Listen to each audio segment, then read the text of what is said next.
Okay, here we go. Another episode of Bring on the Questions. What's today's question? Do you know? Why do we say cats have 9 lives? Why do we say cats have 9 lives? Do you know why? No, not exactly.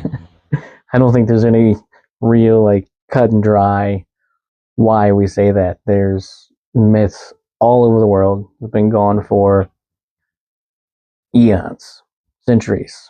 Since BC. Yeah, millennia. More than 2 of them. Because we're only 2 millennia into the AD calendar. Yeah. And it was way, way before that. Yeah, I guess we can just start with the notes. In ancient Egyptian religion, cats were highly revered and considered sacred. The goddess Bastet, also known as Bast, was the goddess of home, fertility, and childbirth, and was depicted as a woman with the head of a lioness or a domestic cat. The god Ra, one of the most important deities in ancient Egypt, was also sometimes depicted as a lion or a man with the head of a lion. The Sphinx looks like a giant freaking cat. Yeah.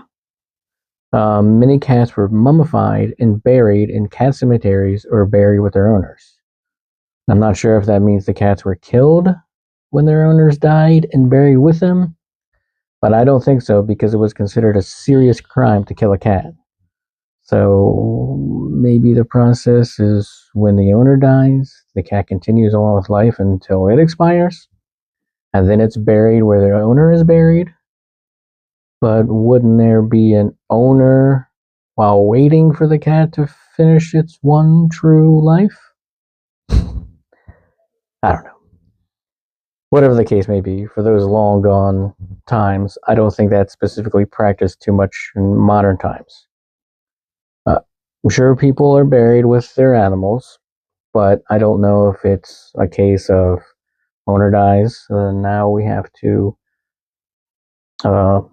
expire the animal early. But pets are definitely cremated. And we have a couple ourselves. Yeah. And that's a whole thing in itself that we won't be talking about in this episode. This reverence for cats likely contributed to the belief that they had special powers or abilities, such as the myth of cats having 9 lives. Oh, excuse me. You said you wanted to talk about and try to do it in chronological order. Mm-hmm. I think it's going to be a lot of bouncing around in this episode, and there's a lot of picking and choosing around. I'll try to do it in a little bit of chronological. So we can talk about the Chinese folklore. It's a little bit about the humble house cat, or not so humble. There's all walks of life, from the poor to the aristocratic type people. People that run the dynasties and all that in China. Everybody would have cats. The myth of Li Shu, I think that's how you pronounce it in Chinese, but that's how my American tongue says it. In Chinese mythology, the gods initially put cats in charge of the world after they created it, and Li Shu was the leader of the cats. The gods gave cats the ability to talk so that they could better rule the other creatures. But the cats had other ideas. They lazed about in the sun, enjoying catnip and chasing mice. Twice, the gods chastised Li Shu and her cats to be more responsible. In the end, Li Shu suggested to the gods that humans seemed to be more interested in running things, and the cats would rather just enjoy the world.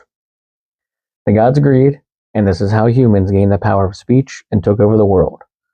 Although, ask any cat person, they will still tell you that cats are the real masters.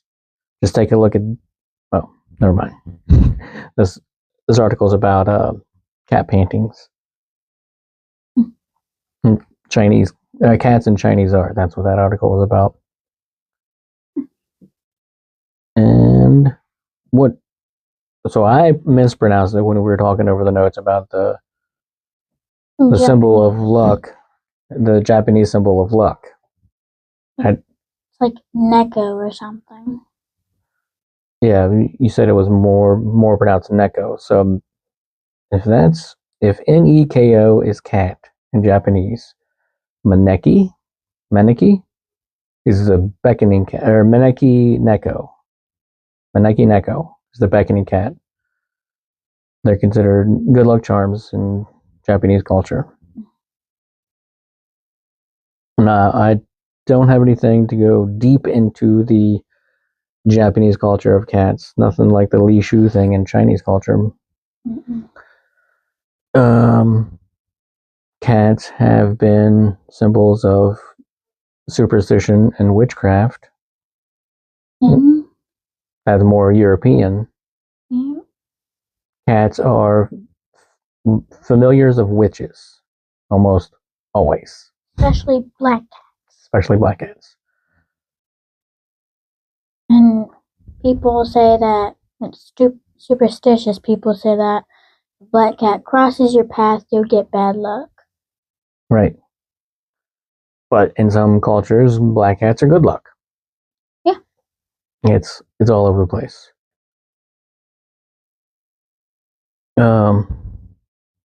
But why 9? And I don't think that is for every single culture. I don't think every single culture thinks all cats have 9 lives. I think there are certain, I don't know which ones. I didn't really look it up. But I think there's some that say 7 and some say 6. But then more European folklore, number 9 is considered mystical due to its association with completion and perfection. This is because it is the last single-digit number before a new cycle begins, 10, symbolizing a sense of finality and wholeness. Additionally, 9 is often associated with divine power and spiritual enlightenment in various cultures. This numerical symbolism, combined with the cat's resilient nature, likely influenced the belief in cats having 9 lives. Because they are pretty freaking resilient. Let's see. Literature and folklore. So, in William Shakespeare's play, Romeo and Juliet, which I don't think you have touched on in school yet, have you? Not too much. No. You'll probably end up with that in high school. Possibly.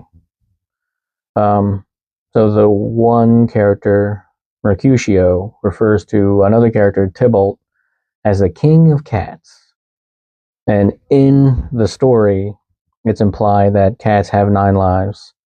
And this reference indicates that the myth was already well known in Elizabethan England. 1600s, I think. Maybe. All right. Do you want to read any of these notes, or you want me to just keep going? So we're down to popular culture, cats and pop culture. I can keep reading if you want. You keep reading. All right. So cats.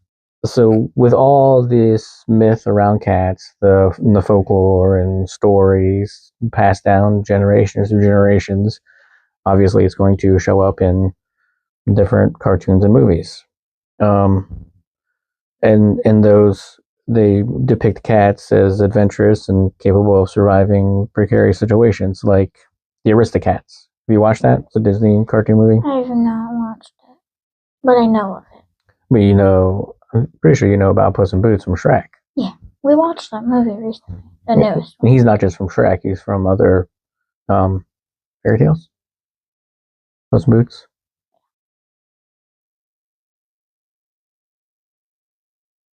There was a recent one last year when he was on his last life, and death was following him everywhere. Is that how? I didn't watch any of the specific Puss in Boots movies. Death was actually lurking. Yeah, he had the special whistle. That's kind of funny. He was a wolf who would lurk everywhere. A wolf? Yeah. Was portrayed death?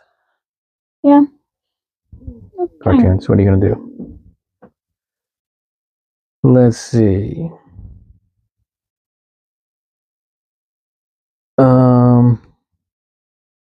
So Puss in Boots from Shrek, the Aristocats.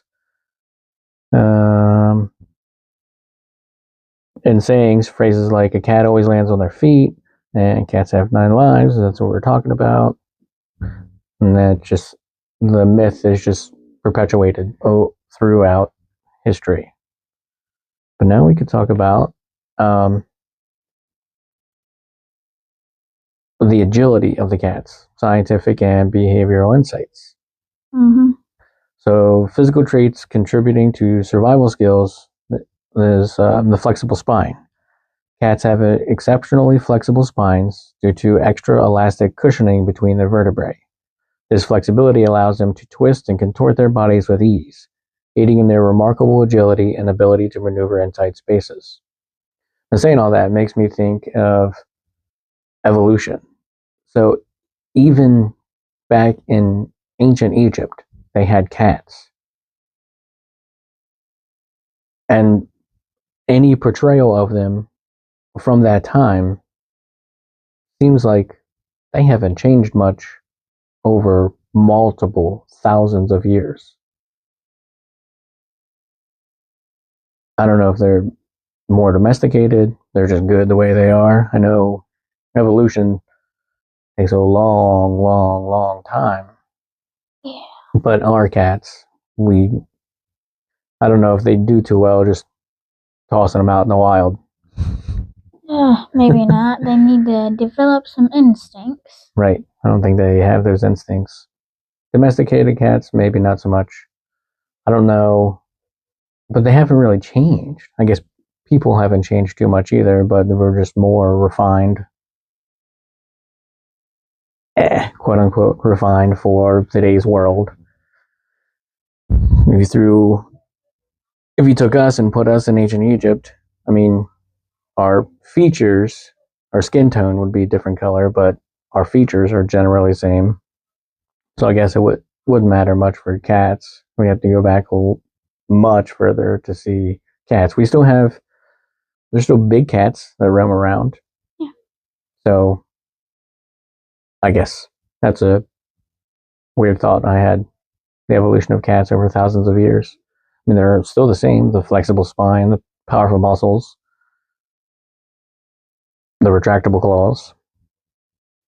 Yeah. So they're still, and we still consider them to have 9 lives. Powerful muscles. Their muscular bodies, particularly in the hind legs, provide the strength needed for impressive jumps and quick sprints. This muscle power helps them escape predators and capture prey. And their retractable claws. Cats' retractable claws help them climb, grasp prey, and defend themselves. These claws can be extended when needed for climbing or capturing prey, then retracted to keep them sharp and protect their paws. And I'm pretty sure it's falling out of that used to be super popular to declaw a cat, but that means destroying their defense mechanisms, their defense to protect themselves, and Like climbing. The method of declawing a cat is crazy. It's still, I think they're trying to outlaw it in different states. Just don't do it because it's painful. Cats have it's recovery time after declawing a cat. And if the cat ever gets out, the cats still want to go outside. If our cats went outside, they'd be good, pretty much. We didn't declaw our cats. We won't. They'd be good pretty much, but if they were declawed, they better not go into any wild territory. Yeah. Stay local. Stay suburban. Yet again, there's still dogs that can be here. Mm-hmm. And dogs would get them. They wouldn't be able to protect themselves. Nope. Or other creatures, nocturnal creatures. Like if a raccoon got a hold of a cat that didn't have any claws, it'd probably be a bad time for the cat. We'll talk about the anatomical features for fall survival. So you know how a cat always lands on its feet? Well, that's due to the righting reflex. One of the most notable traits that contribute to the myth of cats having 9 lives is their righting reflex. This reflex allows cats to reorient their bodies mid-air during a fall to ensure they land on their feet. This ability is typically perfected by the age of 7 weeks. But have you seen videos of cats in zero gravity? I don't know what. No, their tails are spinning, their back legs are going out of control. It's crazy. Cats in space would never work out. No, it looks funny. But I think as soon as they would get to a surface, I don't know if their equilibrium or their righting reflex would chill out if they're stuck to the side of a surface, or I don't know. I didn't watch the video long enough for that. All they did was hold the cat upside down and let it go, and it was just freaking out. Flexible body and lack of a collarbone. The absence of a rigid collarbone, clavicle, enables greater flexibility and rotation of the shoulders, aiding in the righting reflex. This anatomical feature allows cats to twist their front legs independently from their back legs, helping them adjust their body orientation during a fall. That's why they look so crazy in zero gravity. I've seen a video where it says the front legs twist one way and the back legs twist the other way. And then they all come back together. And I've seen also a video of someone dropping their cat from different heights, and even from like just a small height, they would still land on their feet. Right. So if you try to lay a cat on its back on the floor, it would flip right over. Now, if they're comfy on the floor, they might stay like that for a minute, but they'll definitely go back over. You could hold them just a couple inches from the floor, like you said. Yeah. Is that the sound they make, you think? Low body mass relative to surface area. Cats have a relatively low body mass compared to their surface area, which reduces the impact force when they land. This trait, combined with their natural ability to spread their body to increase drag and slow the descent, significantly enhances their chances of surviving falls from significant heights. Which is crazy. So they just spread their body out. If you get tossed out of a plane, which don't get tossed out of a plane, that'd be bad time. Spread your body out. Right? Would that work? Or you just splat more? I don't know. How about just avoid that? Yeah. Or aim for a cushionated area. I don't know how you're going to aim midair. Like when you're closer to the ground. And sort of maybe break your legs. You just I don't know. Just don't. Yeah, just avoid. Don't get into a situation where you got to do that. Just avoid the entire thing itself. Natural instincts for hunting and self-preservation. Heightened senses. Cats have heightened senses, including keen eyesight, acute hearing, and a strong sense of smell. These senses allow them to detect and respond to potential threats or opportunities quickly. Stealth and patience. As natural predators, cats are adept in stalking and pouncing on their prey. They can remain motionless for long periods, conserving energy and waiting for the perfect moment to strike, demonstrating their strategic survival skills. I guess those things aren't exactly why do we say cats have 9 lives kind of explanation, but there it is. It helps with the fact. Yeah. It's like in Lion King where Mufasa is teaching Simba how to catch prey. And it's funny. Have you seen the video? It was recent where, well, mother cats or parent cats. I don't know if the males do too much, but definitely the mothers. Well, in the Lion King, it was the father teaching him how to do stuff. But they allow the younger cats to overtake them to give them the confidence and give them strength to do it in a real situation. I think I've seen like a little comic strip video of that. Like a little tiger cub trying to scare its mother. Yeah, and it pretends that it's scared, the big cat. There was one I saw recently where there was a bunch of algae that was on top of this body of water. It was just like a small, I don't think it was wild. I think it was in a zoo. I'm not sure. But it was all this moss or algae on top of this body of water. It was just a small pond or whatever. And the small cat was walking along the edge of this, like, it was a little dip. But the big cat, it looked like grass. The algae looked like grass. And the big cat pushed it in.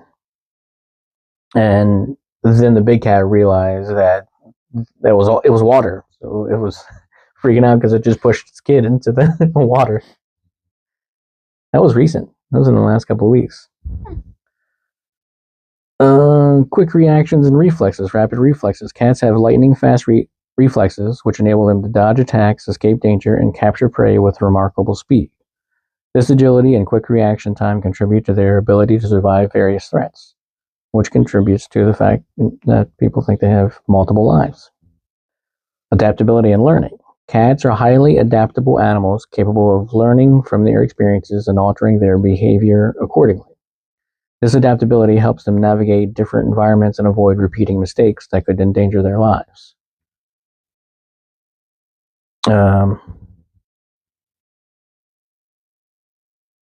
Let's see. There's a few more things we can talk about here. I think we could talk about the real life stories now.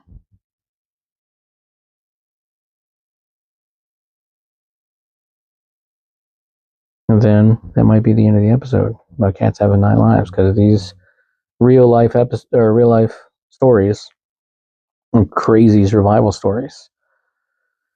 So in 1996, this one's about Scarlet the brave cat. That's what it's called.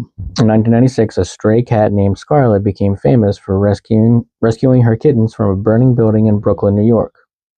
Despite suffering severe burns, Scarlet carried each of her 5 kittens out of the fire one by one. Her incredible bravery and survival instinct captured the hearts of people worldwide and reinforced the belief in cats' extraordinary resilience. So she just kept going back in to get her babies. Which is crazy. Mother's gotta do what she gotta do. Jack the warehouse cat. In 2011, a cat named Jack was accidentally shipped in a crate from Virginia to Hawaii, surviving without food or water for over 3 weeks. Jack's remarkable endurance and ability to survive such harsh conditions further illustrate the notion of cats having multiple lives. How many lives did he give up in 3 weeks without food or water? Yeah. Sugar the miracle cat. In 2012, a cat named Sugar survived a 19-story fall from a high-rise apartment in Boston. Miraculously, she only suffered minor injuries. Veterinarians attributed her survival to her ability to spread her body and slow her descent, showcasing the effectiveness of the righting reflex and other survival traits. So right there, it almost seems like that cat, 19 stories. That's so high up. Yeah. And she survived. Sugar the miracle cat. What you do? Fall and then gave up one life and was like, I'm good. So, cats don't actually have 9 lives. If you break it down scientifically. But people believe they had 9 lives. It really makes sense. They really could.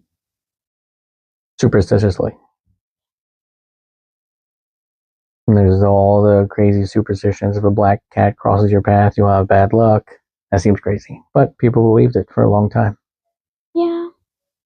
And also witches like hide and make themselves black cats. Hide in plain sight. Mm-hmm. Familiars. You're saying witches morph into black cats? I read that in a book. What? No wonder people wanted to get rid of witches. And cats.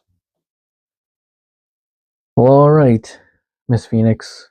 We didn't say our names in the beginning of this episode. Oh. Well. Oh well, that's okay. We're learning. Yeah. But until next time, we'll bring on a different question about leprechauns. Teaser. Trailer. A production of Wayward Things Network.